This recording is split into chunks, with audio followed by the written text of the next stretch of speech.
Right here. You can get here by hitting P. The pen tool is a tricky beast of an animal. At its very basic, you click and drag, and in between that, you get whatever shape you want. I'm not exactly sure what shape I want right now, so we're just going to go with this. All the modifier keys allow you to change it a bit. So Alt, for instance, allows you to change the curvature between these 2 points. Control, or I suppose Command on a Mac, allows you to change the location of the point. Shift allows you to start a new shape, so we're going to ignore that for now.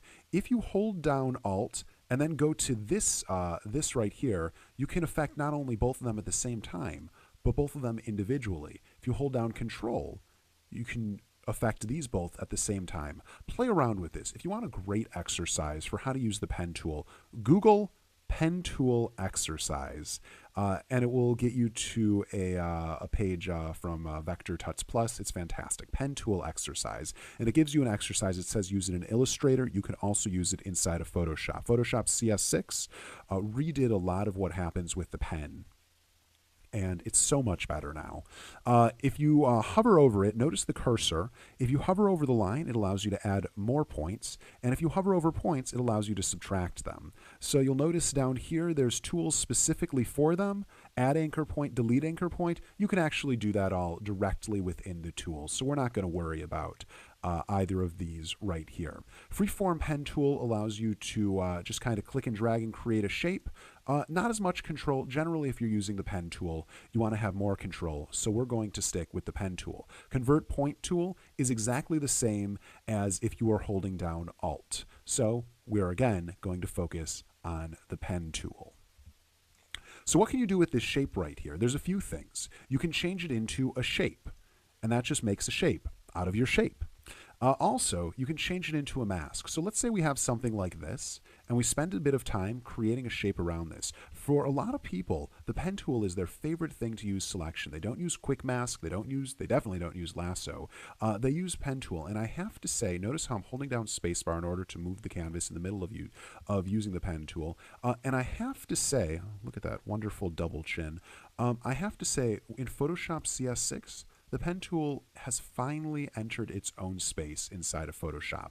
So if I were to go into this, and let's delete any masks that are currently there, delete, and I were to say mask, it would create a mask in the shape of whatever we just did. And now what we have is we have a vector mask that we can change to our heart's content. So you can see that I'm changing this around, and let's turn it on, turn it off.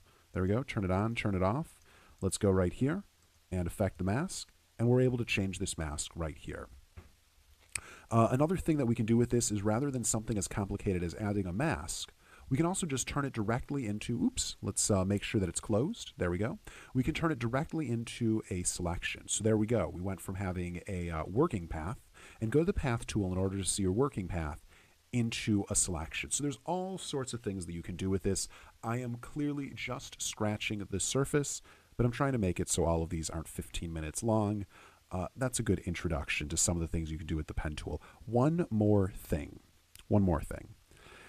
Inside of window paths, you get all of the options for paths. So there's some in the option bar, but there's also things down here. And you can do things such as, like in the layers panel, create a new path just by dragging it to the new path button down here. Otherwise, if it's just called a work path, there's a chance you might lose it if you accidentally overwrite it with something else. So make sure that it's labeled correctly, face path, and use them as you will. This is really just scratching the surface. Paths are fantastic. But in a nutshell, pen tool allows you to do shapes. If you click and drag, you can do more. And if you hold down Alt, all sorts of options.